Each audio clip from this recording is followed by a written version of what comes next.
नमस्कार, स्वागत है एक बार फिर। ऑर्गेनिक केमिस्ट्री की इस सीरीज़ में हमारा आज का टॉपिक है classification of organic compound, type of bond and उनका हाइब्रिडाइजेशन। शुरुआत करते हैं क्लासिफिकेशन से। क्लासिफिकेशन करने के लिए हमें हमेशा सिमिलैरिटीज़ और डिससिमिलैरिटीज़ देखनी होती है। जैसे अगर हमारे क्लासरूम को हमें क्लासीफाई करना हो तो हम ये देखेंगे कि कितने बच्चों ने चश्मा पहना है और कितने बच्चों ने नहीं पहना है। तो दो तरह के बच्चे हो गए, विथ स्पेक्स और विदाउट स्पेक्स। या फिर उनकी हाइट के बेसिस पे हम क्लासिफाई कर सकते हैं, उनके जेंडर के बेसिस पे हम क्लासिफाई कर सकते हैं।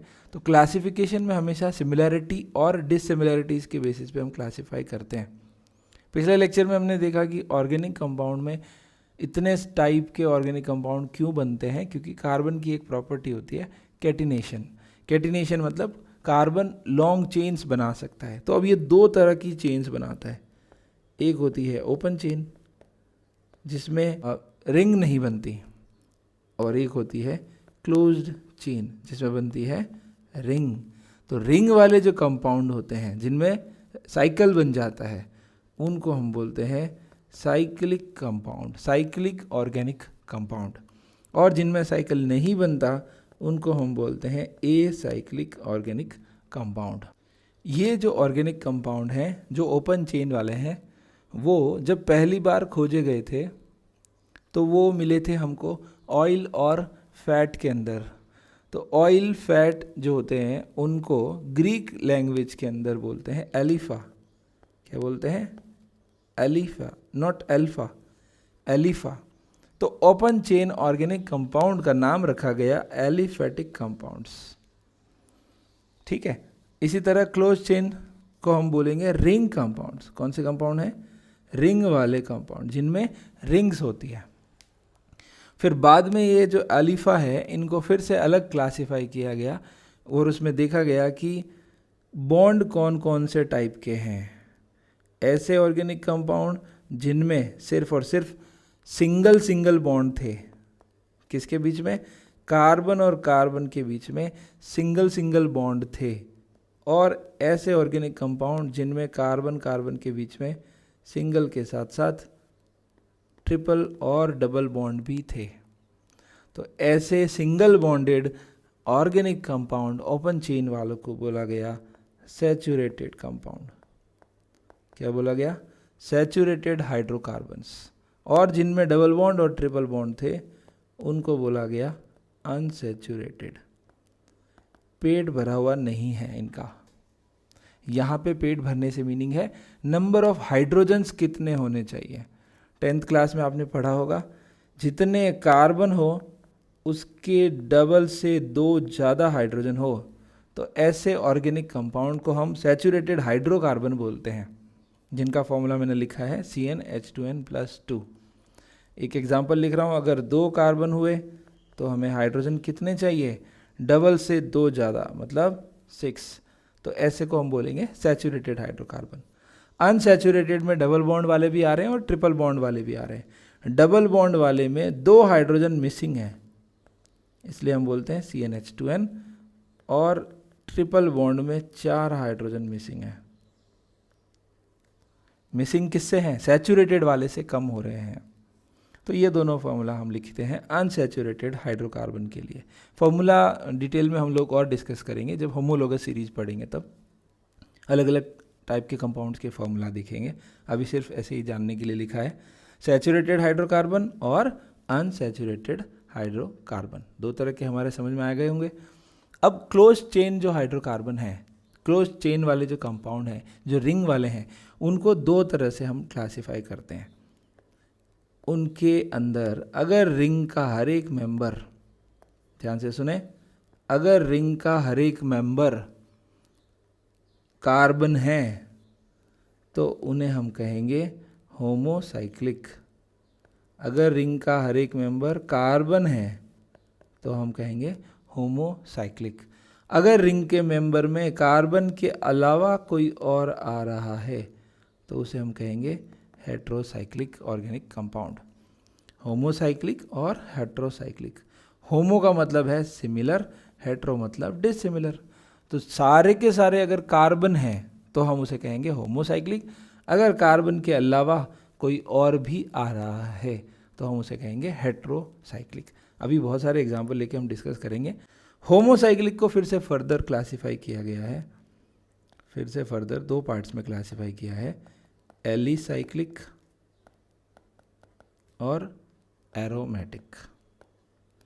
ये एरोमेटिक वर्ड जो आया है वो है एरोमा से, एरोमा मतलब अच्छी खुशबू वाले। जब शुरुआत में इनको खोजा गया था ना, तब देखा गया था कि इनके अंदर बहुत अच्छी फ्रेगरेंस आती है। फिर बाद में ये चीज़ हटा दी गई। एरोमेटिसिटी के ऊपर भी हम 3-4 लेक्चर डिस्कस करेंगे। तो होमोसाइक्लिक दो तरह के हो सकते हैं, एलिसाइक्लिक और एरोमेटिक। ध्यान रहे दोनों वर्ड अलग अलग हैं। ये हैं ए साइक्लिक, ओपन चेन के नीचे जो लिखा है वो है ए साइक्लिक, और साइक्लिक के नीचे जो लिखा है वो है एलिसाइक्लिक। ये एली यहाँ से कॉपी किया गया है, एलिफेटिक से लिया है। ऐसे एलिफेटिक कंपाउंड जो साइक्लिक हैं, वापस सुनना, ऐसे एलिफेटिक कंपाउंड जो साइक्लिक हैं, तो ये भी दो तरह के हो सकते हैं, है ना, क्योंकि एलिफेटिक कंपाउंड दो तरह के हैं, सैचुरेटेड और अनसैचुरेटेड। अगर एलिफेटिक साइक्लिक है तो वो भी दो तरह के होंगे। कौन कौन से? सैचुरेटेड और अनसैचुरेटेड, सैचुरेटेड और अनसैचुरेटेड दो तरह के होंगे, बिल्कुल। इसी तरह एरोमेटिक में भी दो तरह के होंगे, बेंजीन से बने और बेंजीन से नहीं बने। तो जो बेंजीन से बने हैं वो बेंजीनॉइड, बेंजीनॉइड, और जो बेंजीन से नहीं बने हैं वो नॉन बेंजीनॉइड। डिटेल डिस्कशन करेंगे ज़रूर, अभी सिर्फ इतना ही लिख रहा हूँ मैं। जो बेंजीन से नहीं बने हैं वो नॉन बेंजीनॉइड्स। एरोमेटिक जो चैप्टर पढ़ेंगे पूरा का पूरा, उस चैप्टर के अंदर हम लोग इसको डिस्कस करेंगे। तो अभी कुछ मॉलिक्यूल देख लेते हैं और आप मुझे बताना कि कौन सा मॉलिक्यूल किसके अंदर आना चाहिए, ठीक है। फर्स्ट मॉलिक्यूल एक ओपन चेन कंपाउंड है, बिल्कुल सही बात है, कोई क्लोज चेन नहीं बन रही है, ये एक ओपन चेन कंपाउंड है। इस ओपन चेन कंपाउंड को हम बोलेंगे ए साइक्लिक, क्योंकि साइक्लिक नहीं है। इसका मतलब तो ये तीनों ही ए साइक्लिक है, ये तीनों के तीनों एक साइक्लिक है, और ये तीनों के तीनों क्या है? साइक्लिक। बोल सकते हैं ना, क्योंकि इनमें तो रिंग बन रही है राइट साइड वालों में, लेफ्ट साइड जो है तीनों, वो तीनों के तीनों ए साइक्लिक कंपाउंड हैं। अब ए साइक्लिक में भी दो तरह के हैं, मतलब एलिफेटिक है एक तरह से ये, तो आपको बताना है कि ये क्या है। तो पहला वाला जो कंपाउंड है, फर्स्ट कंपाउंड, उसमें एक भी डबल बॉन्ड नहीं है, तो ये सैचुरेटेड हाइड्रोकार्बन है। दूसरा वाला कंपाउंड जिसमें एक डबल बॉन्ड आपको दिख रहा है, उसको हम कहेंगे अनसैचुरेटेड हाइड्रोकार्बन, ठीक है। तीसरा वाला कंपाउंड है, उसमें एक भी डबल बॉन्ड ट्रिपल बॉन्ड नहीं है, ये भी क्या है हमारा? Saturated hydrocarbon. हाइड्रोकार्बन क्यों कह रहे हैं? क्योंकि सिर्फ और हाइड्रोजन और कार्बन दो ही एटम इसमें प्रेजेंट है, हाइड्रो और कार्बन। हाइड्रोजन दिख नहीं रहे, दिखा देता हूँ। पिछले लेक्चर में हमने कहा ही था, ये कार्बन है, ये सारे के सारे कॉर्नर क्या हैं? कार्बन, और इस कॉर्नर पे 3 हाइड्रोजन दिखेंगे। इसके 2 बॉन्ड पहले ही येलो कलर में दिख रहे हैं, तो बाकी 2 हाइड्रोजन होंगे। इसके 3 हाइड्रोजन दिखेंगे, इसके भी 3 हाइड्रोजन दिखेंगे, और ये जो 3 डिग्री वाला है इसके पास 1 हाइड्रोजन दिखेगा। तो ये सैचुरेटेड हाइड्रोकार्बन है, हाइड्रोजन और कार्बन से बने ऑर्गेनिक कंपाउंड्स। इनको बताओ, ये रिंग है तो ऑब्वियस सी बात है ये साइक्लिक है, ये भी साइक्लिक है और ये भी साइक्लिक है। ये साइक्लिक है लेकिन ये अनसैचुरेटेड है। अनसैचुरेटेड क्यों है? क्योंकि इसमें हमें एक डबल बॉन्ड दिख रहा है। लास्ट वाला भी क्या है? सैचुरेटेड है। फर्स्ट वाला भी सैचुरेटेड है। साइक्लिक मैंने सिर्फ फर्स्ट वाले पे लिए लिखा है, तीनों ही साइक्लिक है, ध्यान रहेंगे, तीनों ही साइक्लिक है। और ये ए साइक्लिक लिखा है, ये तीनों ही ए साइक्लिक है, ठीक है। बहुत सिंपल सा कभी क्वेश्चन आ जाए, उम्मीद करते हैं कि इतना आसान क्वेश्चन भी आए, क्योंकि एग्जाम में सारे टफ नहीं होते, कुछ क्वेश्चन ही टफ होते हैं, सारे क्वेश्चन कभी टफ नहीं होते, है ना। मेरा मानना है कि करीब करीब 70% क्वेश्चन जो होते हैं वो ईजी क्वेश्चन होते हैं, तो सारे टफ कभी नहीं आते। ओके, इन 6 मॉलिक्यूल को हम क्लासीफाई करेंगे। अब ये साइक्लिक है, पहला वाला साइक्लिक है, तो नाम लिख रहा हूँ मैं साइक्लिक। कौन सा है? साइक्लिक अनसैचुरेटेड, दिख रहा है। अनसैचुरेटेड क्यों है? क्योंकि डबल बॉन्ड है। अब ये भी साइक्लिक है, अगला भी साइक्लिक है, अगला भी साइक्लिक है, और इसका अगला भी साइक्लिक है। तो अब इसमें हम डिसाइड करेंगे होमोसाइक्लिक कौन सा है और हेट्रोसाइक्लिक कौन सा है। तो होमोसाइक्लिक के मैंने क्या बताया, सारे के सारे रिंग के मेंबर कौन होने चाहिए? कार्बन होने चाहिए। इसमें सारे के सारे रिंग मेंबर कौन है? कार्बन है। तो हम इसको क्या कहेंगे? ये हमारा होमोसाइक्लिक है। अब अगले मॉलिक्यूल के अंदर रिंग के मेंबर देखिए, 4 तो कार्बन है, पांचवा कौन दिख रहा है? ऑक्सीजन दिख रहा है। तो ऑक्सीजन कार्बन के अलावा कोई डिफरेंट एटम आ गया तो इसे हम कहेंगे हेट्रोसाइक्लिक। अगला वाला भी आपको दिख रहा होगा ऑक्सीजन, तो इसको भी हम क्या कहेंगे? हेट्रोसाइक्लिक। अगले वाले को देखिए ध्यान से, ऑक्सीजन आ गया भैया, ऑक्सीजन, लेकिन रिंग का जो मेंबर है वो कौन है भैया? रिंग के मेंबर सारे के सारे सिर्फ और सिर्फ कार्बन नजर आ रहे हैं। देखिए 6 के 6 रिंग के मेंबर कौन है? रिंग बनाने वाले कौन है? कार्बन है। ऑक्सीजन तो रिंग के बाहर बैठा है, तो रिंग का हिस्सा नहीं है, रिंग में नहीं है, तो ये भी क्या कहलाएंगे? Homocyclic compound. ठीक है, होमो और हेट्रो समझ में आ गया होगा, सैचुरेटेड अनसैचुरेटेड समझ में आ गया होगा। अगर हम कहें तो फर्स्ट वाला मॉलिक्यूल जो है वो साइक्लिक है और अनसैचुरेटेड है, दूसरा साइक्लिक है, हेट्रो है और सैचुरेटेड है, दिख रहा है, सैचुरेटेड है। तीसरा मॉलिक्यूल साइक्लिक है, हेट्रोसाइक्लिक है और अनसैचुरेटेड है। अनसैचुरेटेड दिख रहा है, अनसैचुरेशन सिर्फ इन बॉन्ड से दिख जाता है, डबल बॉन्ड है मतलब अनसैचुरेशन। इसमें क्या कहोगे? और इसके अलावा एक अगला क्वेश्चन और बनाया है मैंने कि ये सैचुरेटेड है या अनसैचुरेटेड। इस मॉलिक्यूल के लिए कमेंट करके बताएंगे कि ये मॉलिक्यूल सैचुरेटेड है या अनसैचुरेटेड है। ठीक है, एक अच्छे क्वेश्चन की तरह ले लेंगे। अगला मॉलिक्यूल जो है वो ओपन चेन है। ओपन चेन को हम साइक्लिक नहीं बोलते, तो हम बोलते हैं एलिसाइक्लिक। सॉरी, साइक्लिक है ही नहीं, तो हम क्या बोलेंगे? एलिफैटिक। साइक्लिक तो एलिफैटिक, इसमें साइकिल है ही नहीं, तो ये एलिफैटिक है। और कौन सा है? अनसैचुरेटेड है। डबल बॉन्ड या ट्रिपल बॉन्ड दिख जाए तो हम उसे कहेंगे अनसैचुरेटेड। ठीक है, क्लियर है?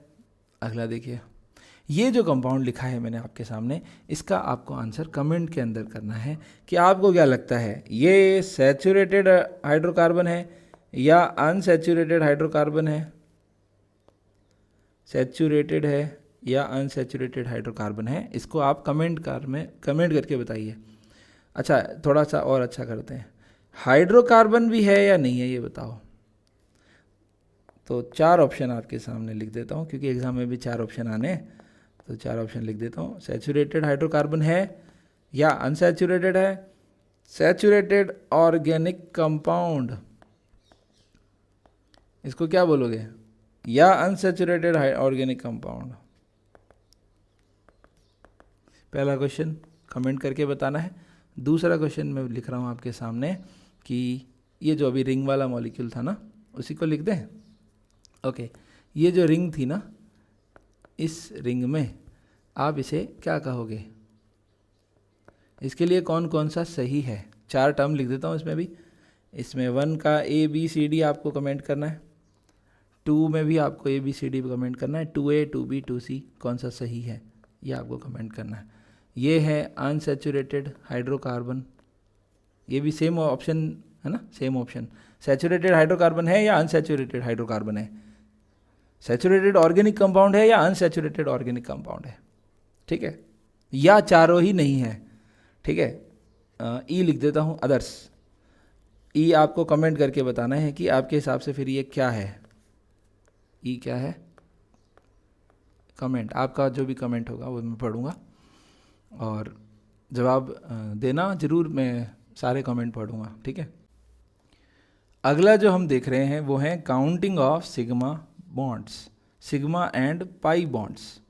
तो आपके सामने कोई ऑर्गेनिक मॉलिक्यूल लिखा होगा, उसके अंदर आपको बताना है सिग्मा और पाई बॉन्ड कितने हैं।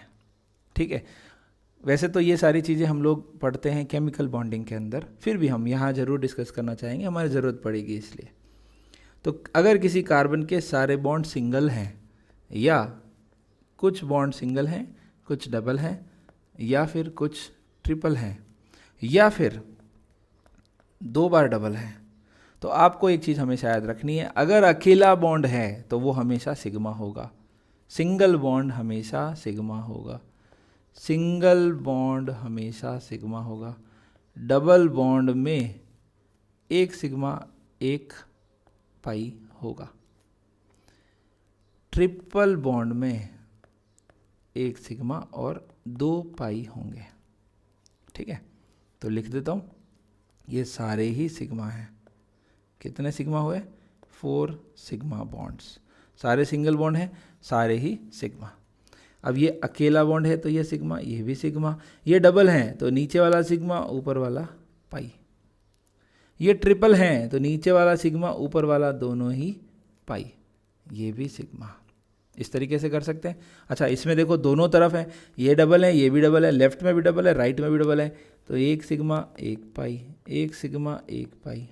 इस तरीके से हम कर सकते हैं। ऑर्गेनिक में इससे हमारा काम चल जाएगा। मान लीजिए 2 मेटल है, उनके बीच में तो 4 बॉन्ड है, तो हमने तो अभी यही सीखा, पहला सिग्मा, दूसरा पाई, तीसरा पाई, यहाँ तक तो सीख लिया था। चौथा क्या होता है? चौथा होता है डेल्टा बॉन्ड। ये हम पढ़ेंगे कोऑर्डिनेशन कंपाउंड के अंदर, अभी काम नहीं आएगा। अभी ऑर्गेनिक में 1 सिग्मा 1 पाई या 1 सिग्मा 2 पाई, ट्रिपल बॉन्ड तक जाएंगे तो 2 पाई बॉन्ड आपको दिखेंगे। तो इस तरह का क्वेश्चन भी पूछते थे पुराने ज़माने में। अभी मुझे लगता है कि हो सकता है जेई मेंस में पूछे, और कैसे करेगा? काउंटिंग बतानी है और टोटल नंबर बताना है, ऐसा, क्योंकि वहाँ थोड़ा सा मैथ्स का थोड़ा हवा बना के रखते हैं ना, इस वजह से। एग्जाम्पल देख रहे हैं, फर्स्ट मॉलिक्यूल के अंदर जो कॉर्नर वाला कार्बन है उसके सारे के सारे बॉन्ड सिंगल बॉन्ड दिख रहे हैं। तो सारे के सारे सिंगल बॉन्ड सिग्मा बॉन्ड हैं। इस वाले कार्बन को देखिए, इसमें 2 हाइड्रोजन दिख रहे हैं, 1 बॉन्ड इधर है, 1 इधर है, तो 2 हाइड्रोजन के बॉन्ड हम ऐसे बना लेंगे। तो 1 2 3 4 इसके भी होंगे, 1 2 3 4 इसके भी होंगे, 1 2 3 4 इसके भी होंगे। Total number of bonds counting करें तो 3 सिग्मा, 1 2 3 4 5 6 7 8 9 10 11 12 13। टोटल सिग्मा बॉन्ड की संख्या आ गई है हमारे सामने 13, और पाई बॉन्ड की संख्या है 0। क्यों नहीं है पाई बॉन्ड? क्योंकि एक भी डबल बॉन्ड आपको इसमें नहीं दिख रहा, तो एक भी डबल बॉन्ड नहीं दिखने से हम कहेंगे पाई इक्वल्स टू 0। अगले मॉलिक्यूल में सिग्मा बॉन्ड की काउंटिंग कर रहे हैं, ध्यान से देखेंगे। इस वाले कार्बन पे 3 हाइड्रोजन लगे हुए हैं, तो ऐसे होंगे, सारे सिंगल बॉन्ड दिख रहे हैं, एक ये रहा, एक ये रहा, एक हाइड्रोजन इस पे, एक हाइड्रोजन इस पे, 3 इस पे दिख रहे हैं आपको। काउंट कर रहा हूँ, 1 2 3 4 5 6 7 8 9 10 11। 11 सिग्मा बॉन्ड, कितने? 11। और पाई बॉन्ड कितने दिख रहा है? मार्क करके बता देता हूँ, ये रहा आपका पाई बॉन्ड, अरे ये रहा आपका पाई बॉन्ड, ठीक है, दोनों डबल बॉन्ड है ना, नीचे वाला सिग्मा, ऊपर वाला पाई। तो कितने पाई? 1 पाई। अच्छा, आपके मन में ये भी आ सकता है कि इसको खोल के देखें तो कंडेंस फॉर्म की बजाय पूरा ओवरऑल स्ट्रक्चर बना के देखें तो ऐसा ओपन स्ट्रक्चर अगर हम देखें तब भी हम इस तरीके से कर सकते हैं कि ये H हैं, इधर भी H होगा, डबल बॉन्ड, ये हाइड्रोजन, ये भी और ये भी। काउंटिंग करेंगे तो सिग्मा सिग्मा सिग्मा, 3 4 5 6 7 8 9 10 11, और ये पाई बॉन्ड का ये पाई बॉन्ड। क्लियर है? ध्यान रह जाएगा। इस तरीके से ओपन करके भी आप देख सकते हैं, और चाहे तो वैसे भी देख सकते हैं, दोनों तरीके। ज़्यादा सही है कि देख लें हाइड्रोजन कितने हैं, तो ज़्यादा आसान हो जाता है। इस मॉलिक्यूल में देखो तो सिग्मा कितने हैं और पाई कितने हैं। देखने में तो 3 ही सिग्मा दिख रहे हैं, 3 ही दिख रहे हैं ना, 1 2 3, लेकिन कॉर्नर पे जो कार्बन है वहाँ पे 2 हाइड्रोजन भी होते हैं, ध्यान रहे। भूलना नहीं है। हाइड्रोजन नज़र नहीं आता, हाइड्रोजन को भूलना नहीं है। तो 1 2 3 4 5 6 7 8 9 कितने बॉन्ड हुए? 9 सिग्मा बॉन्ड हुए। काउंटिंग कर लेंगे अच्छे से वापस। 1 2 3 4 5 6 7 8 9। पाई बॉन्ड की संख्या हमें नहीं दिख रही, हम कहेंगे 0 पाई बॉन्ड यहाँ पे होने वाले हैं। अगला सिग्मा और पाई की काउंटिंग कर रहे हैं, जल्दी से करेंगे। ये कार्बन है, इस कार्बन का एक बॉन्ड, 2 डबल, ये यहाँ पर एक अकेला हाइड्रोजन ही होने वाला है, यहाँ पर भी एक अकेला हाइड्रोजन भी होने वाला है, क्योंकि इस कार्बन के ऑलरेडी 3 बॉन्ड आपको दिख रहे हैं, तो चौथा बॉन्ड हाइड्रोजन से सेटिस्फाई होगा, इसका भी चौथा बॉन्ड हाइड्रोजन से सेटिस्फाई होगा। तो सिग्मा बॉन्ड की काउंटिंग में 1 2 3 4 5 6 7 8 9 10 दिख गए होंगे 10 हाइड्रोजन के साथ और कार्बन कार्बन वाले सिग्मा बॉन्ड्स। पाई बॉन्ड एक दिख ही रहा होगा, फिर से देख लेना। 1 2 3 4 5 6 7 8 9 10 10 सिग्मा बॉन्ड और ये एक पाई बॉन्ड। क्लियर है? आगे देख रहे हैं इस वाले मॉलिक्यूल को, देखो बहुत आसान है, अब तो जल्दी जल्दी से करेंगे। सिग्मा और पाई, पाई देख लो, पाई तो पहले ही दिख रहा है, पाई दिख रहे हैं, 2 पाई बॉन्ड दिख रहे होंगे, ये रहा और एक ये रहा। नीचे वाला तो सिग्मा है, ऊपर वाले दोनों पाई हैं, तो ये एक सिग्मा बॉन्ड, एक सिग्मा, ये 2 3 4 5 सिग्मा बॉन्ड यहाँ पे देखने को मिल रहे हैं। अगला वाला सिग्मा और पाई, ढेर सारे एग्जाम्पल करेंगे, खूब सारे, मतलब जिस टॉपिक पे जितने एग्जाम्पल्स की ज़रूरत होगी उतना ज़रूर करेंगे। यहाँ पे हमें 8-10 की ज़रूरत है, तो 8-10 तो करना भी चाहिए। तो देखिए ये सिंगल सिंगल सिंगल सिंगल, ये सिग्मा, ये सारे सिग्मा है, तो हमें दिख रहे हैं 1 2 3 4 5। एग्ज़ाम में पहला ही ऑप्शन ये होगा 5 सिग्मा। बच्चा क्या करेगा? 1 2 3 4 5, खेल ख़त्म। हाइड्रोजन तो भूल ही गए, हाइड्रोजन 1 2 3 4 5 6 7 8 9 10 दिख रहे हैं।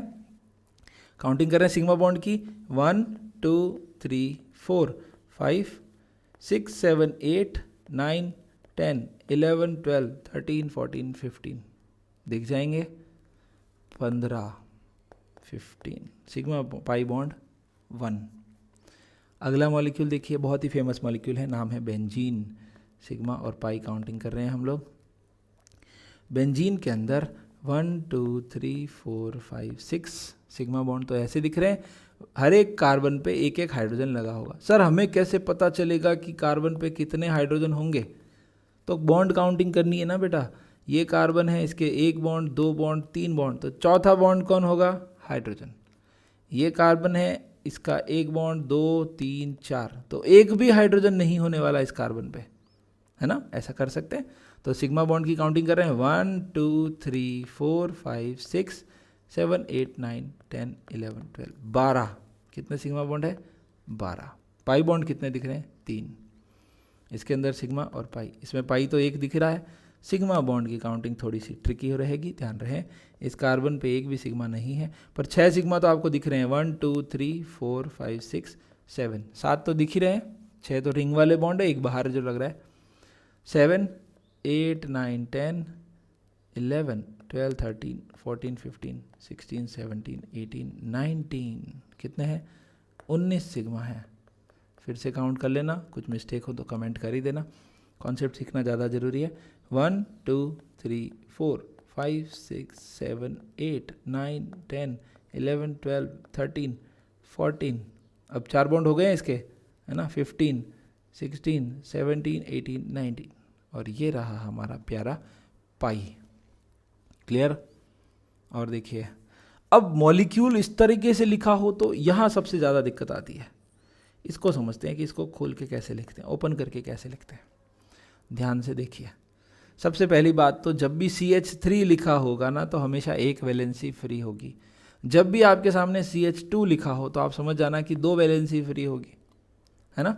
जब भी आपके सामने CH लिखा हो तो आप समझ जाना कि 3 वैलेंसी फ्री होगी, क्योंकि एक ही हाइड्रोजन लिखा है 1 2 3, तभी तो 4 बॉन्ड पूरे हो रहे हैं। सिर्फ C लिखा है तो चारों ही वैलेंसी आपको बनानी है, चाहे ऐसे हो सकती है, चाहे डबल बॉन्ड की फॉर्म में हो सकती है, चाहे ट्रिपल बॉन्ड की फॉर्म में हो सकती है। 2-3 एग्जाम्पल करके देखते हैं, अपने आप आएगा। नीचे उतारेंगे सबको। CH3 कितनी बार लिखा है? CH3 3 टाइम्स, तो एक बार CH3, दूसरी बार CH3 और तीसरी बार CH3, ऐसे लिख रहा हूँ मैं। 1 2 3 ब्रैकेट में लिखा है, मतलब उतनी बार लिखना ही है। 3 CH3 किससे अटैच है? C से। तीनों के तीनों CH3, तीनों के तीनों CH3 एक ही C से अटैच है, तो ये वाला वो है, ये वाला C ये है। क्लियर है? अब CH2 3 टाइम्स है। कौन 3 टाइम्स है? CH2। आगे बॉन्ड बनाना ही है ना। CH2 में हमेशा 2 बॉन्ड बनते हैं। कितनी बार है ये? 3 बार। कितनी बार? 3 बार। देखिए 3 ब्रैकेट में 3 लिखा है CH2 के, तो CH2 CH2 CH2। अच्छा, प्रिंट गलत हुआ, ये तो प्रिंटिंग एरर था। ये CH2 कितनी बार है? CH2 1 2 3, 3 बार है। फिर आगे देखिए क्या लिखा है? CH लिख दिया हमने। अब CH3 2 टाइम्स हैं, तो 1 बार और 2 बार। ठीक है, ये आप होमवर्क की तरह क्वेश्चन करेंगे। इसमें भी आपको सिग्मा और पाई बॉन्ड काउंट करके नोट्स में लिखना है। कर सकते हैं। हर एक कार्बन के 3-3 हाइड्रोजन आपको दिख रहे हैं। मैं एक बार रफली बोल देता हूँ, आप लिखेंगे जरूर। 1 2 3 4 5 6 7 8 9 10 11 12 13 14 15 16 17 18 19 20 21 22 23 24 25 26 7 8 9 10 11, है ना? 31 काउंट कर लेना फिर से। सिग्मा बॉन्ड सारे आपको काउंट करने हैं। अब यहाँ ये सीखिए कि लिखते कैसे हैं। तो वापस से देख रहे हैं अगला मॉलिक्यूल CH3, फिर सिंगल बॉन्ड CH2, फिर सिंगल बॉन्ड। अब लिखा है CH। जब भी ऐसा हो कि इस तरह के बीच में ब्रैकेट में कुछ लिखा हो, तो उसको ऊपर या नीचे लिख दिया करो। मैं ऊपर लिख देता हूँ CH3, क्योंकि CH3 का तो एक ही वैलेंसी होना है। CH3 का हमेशा एक ही वैलेंसी होना है। CH2 का 2 होना है, और CH का हमेशा 3 वैलेंसी होना है। ये तो याद रह जाएगा, क्योंकि कार्बन की 4 होती है, 2 ऑलरेडी सेटिस्फाइड है हाइड्रोजन से, तो 2 बचेगी। 3 सेटिस्फाइड है तो 1 बचेगी, और 1 सेटिस्फाइड है तो 3 बचेगी। ज़्यादा फास्ट तो नहीं बोल देता हूँ ना मैं, कमेंट करके बताना हर चीज़, है ना? कम्युनिकेट करेंगे, ज़्यादा अच्छा लगेगा मुझे भी और आप लोगों को भी। तो लास्ट वाले दोनों जो है CH2 और CH3, वो तो मैंने एज इट इज़ लिख दिया। ये जो ब्रैकेट वाला CH3 था ना, इसको मैंने ऊपर भेज दिया। नेक्स्ट एग्जाम्पल देखिए, आपके सामने मॉलिक्यूल लिखे हैं, सीधे के सीधे ही लिखे हैं, आपको काउंटिंग करनी है बस। तो देख लीजिए, इस कार्बन के फर्स्ट वाले के 1 2 3 4 5 6 7 8 9 10 11 12 13 14 15 16 17 18 19 20 21 22 सिग्मा बॉन्ड होंगे 22, पाई बॉन्ड 0। साफ दिख रहा है ना? आप लिखेंगे अपने नोट्स के अंदर sigma bond and pi bond की काउंटिंग। फिर से बोल देता हूँ मैं। 1 2 3 4 5 6 7 8 9 10 11 12 13 14 15 16 17 18 19 20 21 22। मैं लिख ही देता हूँ सिग्मा बॉन्ड 22, पाई बॉन्ड 0। अब ये कंडेंस वाला जो नीचे मॉलिक्यूल लिखा है, यहाँ देखिए CH3 2 टाइम्स है, तो CH3 को 2 टाइम्स लिख दीजिए। दोनों CH3 के सिंगल सिंगल बॉन्ड होने हैं। अगला कौन है? कार्बन। फिर कौन लिखा हुआ है? CH2। और कुछ लिखा हुआ ही नहीं है, तो कार्बन की वैलेंसी सेटिस्फाई करनी है तो 2 बॉन्ड तो होने ही होने हैं। अगला कौन है? CH2। तभी तो दोनों के बीच में एक डबल बॉन्ड होगा ही होगा। ये कंडेंस जो लिखा हुआ है फॉर्मूला, ये अच्छे से समझ लो, इसको कैसे देखना होता है ना? मुझे कैसे पता चला कि यहाँ डबल बॉन्ड होगा? तो मुझे कैसे पता चला? ये जो कार्बन है इसकी 2 वैलेंसी सेटिस्फाई हो रही है CH3 और CH3 से, और इधर अगर मैं एक सिंगल बॉन्ड ही लिखता हूँ तो यहाँ लिखना पड़ेगा मुझे CH2। तो ये जो CH2 है इसके कितने बॉन्ड हुए? CH2 के अगर मैं CH2 ऐसे लिख देता हूँ तो 3 ही तो बॉन्ड हुए, तो चौथा। इस वजह से हमें पता चल गया कि यहाँ पे एक पाई बॉन्ड होने वाला है। और इसमें अगर आपको सिग्मा और पाई की काउंटिंग करनी है तो कैसे करोगे? सिग्मा बॉन्ड की काउंटिंग 1 2 3 4 5 6 7 8 9 10 11 11 और एक पाई, है ना? फिर से देखना पड़ेगा, 1 2 3 4 5 6 7 8 9 10 11, 11 सिग्मा बॉन्ड और एक पाई बॉन्ड। इस मॉलिक्यूल का मैं लिख के नहीं बताऊंगा कितने सिग्मा कितने पाई, हम इसका स्ट्रक्चर बना देते हैं पूरा अच्छे से ओपन करके। कैसे ओपन करेंगे, वही आपको तरीका बताया मैंने, वही सेम तरीका फॉलो करना है आपको। क्या, CH3 लिखा है तो 2 बार लिखना ही पड़ेगा, फिर CH, फिर आगे जो लिखा है वो लिखते जाओ, CH2C। अब जो ब्रैकेट में है ना उसको ऊपर या नीचे लिख दिया करो। अब दो चीज़ें ब्रैकेट में है तो दोनों चीज़ों को ऊपर या नीचे लिख सकते हो, एक ऊपर और एक नीचे, अपनी मर्जी हो जैसे। फिर कौन है, CH।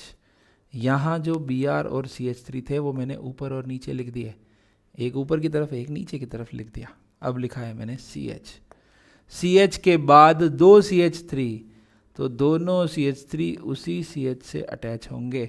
कॉर्नर पे ब्रैकेट हो, बीच में ब्रैकेट के साथ नंबर हो तो बहुत बार लिखना पड़ता है। बीच में अगर कहीं ब्रैकेट पे एक बार लिखा हो, ये ब्रैकेट में एक चीज़ है, ये ब्रैकेट में एक चीज़ है, तो इनको एक बार हमने लिख दिया है। यहाँ नंबर्स होते तो हम नंबर का सम्मान जरूर करते। तो यहाँ तक हमने ये सीख लिया है कि क्लासीफाई कैसे करते हैं मॉलिक्यूल को, मॉलिक्यूल के अंदर सिग्मा और पाई बॉन्ड की काउंटिंग कैसे करते हैं, कंडेंस फॉर्म कैसे लिखते हैं, और बॉन्ड लाइन स्ट्रक्चर कैसे बने हुए होते हैं, सारी चीज़ें। इसका बॉन्ड लाइन बना के दिखाऊं क्या, देखिए इसका बॉन्ड लाइन स्ट्रक्चर कैसा दिखेगा, 1 2 नहीं, थोड़ा सा सुंदर बनाते हैं, रुको, ऐसे बनाएंगे 1 2 3 4 5 6, काउंटिंग कर लेना भैया, 1 2 3 4 5 6, 6 कार्बन है। ओके, अब यहाँ पे एक मिथाइल और लगा दिया, इसके पास वाले पे एक Br, एक CH3। इसका बॉन्ड लाइन स्ट्रक्चर देखो, ऐसा दिखेगा, है ना। ये CH3 जो है वो कॉर्नर पे है यहाँ पे, ये CH, अगला वाला CH2, फिर ये कार्बन, फिर ये CH, ये CH3, ये CH3, इस तरीके से बॉन्ड लाइन स्ट्रक्चर बनेगा। ये CH3 लिखने की ज़रूरत नहीं है, वैसे ही कॉर्नर का मतलब CH3 ही होता है। नेक्स्ट हमको जो काम की चीज़ है वो है हाइब्रिडाइजेशन। हाइब्रिडाइजेशन आपको देखना आना चाहिए किसी भी हाइड्रोकार्बन में या किसी भी ऑर्गेनिक कंपाउंड में। कार्बन का हाइब्रिडाइजेशन क्या है, ये बहुत इंपॉर्टेंट चीज़ है। तो बहुत आसान तरीका बता रहा हूँ, केमिकल बॉन्डिंग में डिटेल में कर ही लेंगे। कार्बन के अगर सारे के सारे बॉन्ड सिंगल बॉन्ड हैं तो वो हमेशा sp3 हाइब्रिडाइज होगा। अगर कार्बन के पास एक डबल बॉन्ड है तो वो sp2 हाइब्रिडाइज होगा, और अगर कार्बन के पास एक ट्रिपल बॉन्ड है तो वो sp हाइब्रिडाइज होगा। ठीक है, कुल मिला के इसको हम एक टेबल की फॉर्म में ऐसे बनाते हैं ताकि हम और उलझे ना। देखना कैसे करना है, बहुत सिंपल तरीका बता रहा हूँ आपको, बस सिग्मा बॉन्ड काउंट करने हैं। क्या काउंट करना है, सिग्मा। अगर आपके पास 4 सिग्मा बॉन्ड है, 3 सिग्मा बॉन्ड है या 2 सिग्मा बॉन्ड है, क्योंकि कार्बन के पास तो ये होने ही है सिग्मा बॉन्ड्स। तो अगर आपके पास 4 सिग्मा बॉन्ड हैं, किसी कार्बन के पास सारे के सारे ही 4 सिग्मा ही है, तो हम कहेंगे sp3। 3 सिग्मा बॉन्ड है तो हम कहेंगे sp2, और 2 सिग्मा बॉन्ड है तो हम कहेंगे sp। आपको ऐसे भी याद ध्यान में रह जाएगा, ये 2 ही ऑर्बिटल हैं s एंड p, तो 2 ही सिग्मा बनेंगे। ये 3 ऑर्बिटल हैं, एक s है और 2 p, तो 3 सिग्मा बनेंगे। और ये 4 ऑर्बिटल हैं, 3 p हैं और एक s है, तो 4 सिग्मा बॉन्ड बनेंगे। अब आपके मन में ये भी आ सकता है कि मान लीजिए सर कार्बन का ये ऐसा हुआ तो दोनों तरफ डबल बॉन्ड हुआ तो हम कहेंगे ये भी सिग्मा ये भी सिग्मा, 2 सिग्मा, और 2 सिग्मा मतलब sp हाइब्रिडाइजेशन। ठीक है, अभी हमने जो इतने सारे मॉलिक्यूल लिखे थे उनमें हम जल्दी जल्दी से सबका हाइब्रिडाइजेशन लिख देते हैं पीछे जाके, है ना, बढ़िया लगेगा। अच्छा, ये थोड़े कॉम्प्लेक्स है, आसान वालों का शुरू करते हैं, आसान वालों से करते हैं ना, यहाँ से करते हैं, यहाँ से करते हैं, बहुत आसान, मैं जल्दी जल्दी से लिखूंगा। देखिए, ये कॉर्नर वाला कार्बन है, इसके 3 और एक 4, 3 हाइड्रोजन वाले बॉन्ड है, एक सिंगल बॉन्ड है sp3, सारे सिंगल बॉन्ड है sp3 sp3 sp3। Double bond तो दिख ही नहीं रहा है, टेंशन लेने की जरूरत नहीं है। ये भी sp3, ये भी sp3। डबल बॉन्ड वाले हमेशा sp2 होते हैं, डबल बॉन्ड वाले हमेशा sp2 होते हैं। ये भी sp3, ये भी sp3, ये भी sp3, sp3, sp3। Double bond वाले हमेशा sp2 होते हैं। एक ही डबल बॉन्ड होना चाहिए, लेकिन दो तो डबल बॉन्ड होंगे तो नहीं करना। sp3, triple bond sp, sp3, sp3, sp3, सब sp3 है भैया। ये जो कार्बन है डबल बॉन्ड ऑक्सीजन के साथ, डबल बॉन्ड sp2, सारे ही sp2। ओहो हो, बहुत अच्छा। इस मॉलिक्यूल के सारे कार्बन डबल बॉन्डेड हैं, सारे ही sp2। sp3, sp3, sp3, sp3, sp2, sp2, sp3। बहुत बढ़िया, ठीक है। इसको भी देख लेते हैं। सारे लिखने की जरूरत नहीं है, सारे sp3, फर्स्ट में भी सेकंड में भी सारे sp3 डबल बॉन्ड वाले मैंने बनाए हैं। चलिए ये लिख देता हूँ, sp2, sp2, sp3, sp3। बाकी सब में सिंगल बॉन्ड दिख रहे हैं, सारे sp3। एक दो मॉलिक्यूल और अपनी तरफ से, CH3, CH3, C double bond, C double bond, C, CH3, CH3। सारे के सारे बॉन्ड्स का अगर हम ध्यान से देखेंगे तो इस मॉलिक्यूल के अंदर ये sp3, ये भी sp3, ये भी sp3, कॉर्नर वाले कार्बन sp3। इस कार्बन की बात करें तो ये sp2 है, इस कार्बन की बात करें तो ये भी sp2 है, और इस कार्बन की बात करें तो ये sp हाइब्रिडाइज्ड हैं, क्योंकि इसके पास सिर्फ दो ही सिग्मा है, एक ये सिग्मा और एक ये सिग्मा। दो ही सिग्मा है, दो तो पाई है। तो जितने सिग्मा बॉन्ड हैं, 2, 3, 4, 2 है तो sp, 3 है तो sp2, 4 है तो sp3। ऐसे भी नहीं देखना हो, डबल बॉन्डेड कार्बन हमेशा sp2, ट्रिपल बॉन्डेड कार्बन हमेशा sp, और सारे single single single bonded carbon हमेशा sp3। ठीक है, आज की क्लास, आज का लेक्चर यहीं समाप्त करते हैं। जो भी आपकी रिक्वायरमेंट है, जो भी आपको प्रॉब्लम्स आती है, वो आप कमेंट करिए, टेलीग्राम पर जुड़िए, डिस्कशन करते हैं। I will add them on my next video, और हो सकता है अपकमिंग वीडियो में हम उस तरह का जो भी आपकी प्रॉब्लम्स हैं वो सॉल्व करेंगे। धन्यवाद।